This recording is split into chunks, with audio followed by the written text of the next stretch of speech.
Je m'interroge ce jour sur la question de la mauvaise gestion du patrimoine foncier de l'État dans ce pays. Comment comprendre que les immeubles, les biens meubles de l'État soient devenus la propriété de certains barons de Yaoundé, et ce depuis plus de 20 ans aujourd'hui?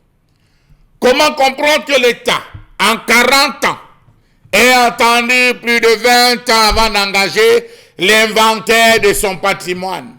Pourtant, à l'époque du précédent président de la République, tous les 5 ans, on réorganisait, on procédait à l'inventaire du patrimoine de l'État et assurer, on va le dire, soit des améliorations, la maintenance ou l'innovation. Recensement et inventaire de tous les immeubles, titres juridiques et liste des occupants tant réguliers qu'irréguliers. Dans un communiqué de presse signé le 11 août dernier, le ministre des Finances, Louis-Paul Motazé, portait à la connaissance de l'opinion publique que des équipes conjointes de son administration et du ministère des Domaines, du Cadastre et des Affaires foncières seront déployées du 1er au 30 septembre dans le département du Foundi, région du Centre, en vue du recensement et l'évaluation des immobilisations, terrains et bâtiments appartenant à l'État. Tout le monde a applaudi, mais des questions n'ont cessé de fuser.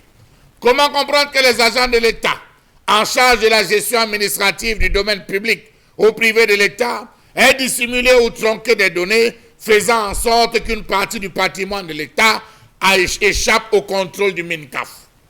Comment comprendre que le MINCAF, qui est le gendarme censé assurer la protection du patrimoine de l'État, soit depuis dans un sommeil, dans une léthargie totale? Comment comprendre donc ce système de malgouvernance?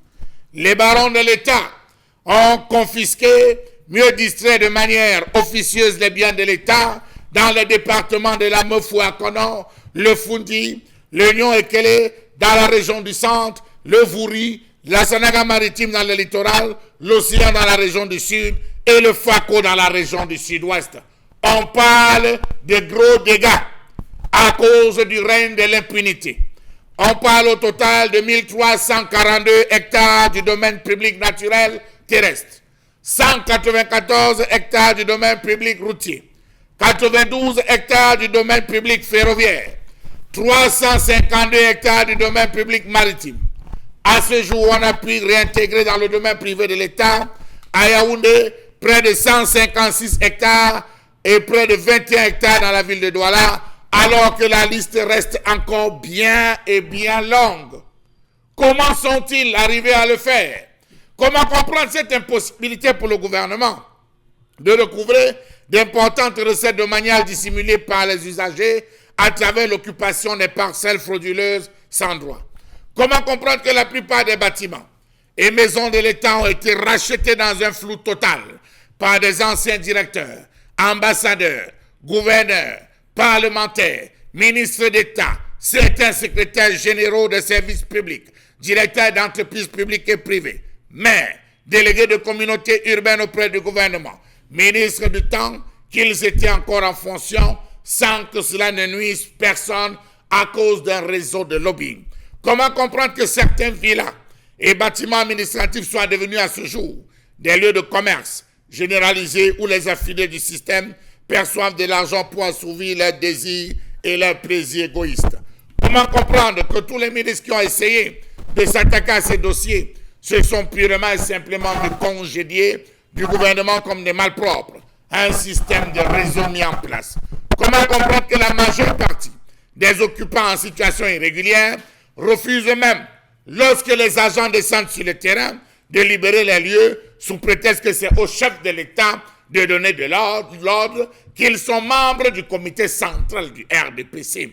Comment comprendre qu'en 10 ans seulement 3 villas pour commis de l'État a pu être construites et finalisées? Savez-vous que sur l'ensemble des ministères que compte le gouvernement au Cameroun, une très petite ou une infinité dispose d'une salle de conférence répondant aux exigences des usages? Ministère des Affaires sociales promotion de la femme et de la famille, la jeunesse et l'éducation civique, l'emploi et la formation professionnelle, le ministère du commerce, le ministère de l'économie, de la planification et de l'aménagement du territoire, et j'en passe. Pourtant, ce n'est pas les espaces qui manquent. On parle de 1342 hectares qui sont comme ça abandonnés. Comment comprendre que l'État du Cameroun peine à faire l'inventaire de son patrimoine à l'étranger?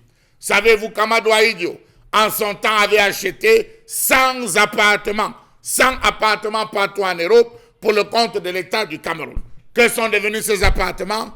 Bénéficient-ils à l'État du Cameroun? Rentrent-ils dans les caisses en termes de location? Dans tous les cas, il semblerait qu'ils soient aujourd'hui occupés par des gens de cette République. Faites donc un tour au 6e étage, à la porte d'Auteuil, à Neuilly-sur-Seine, vous comprendrez de quoi je parle.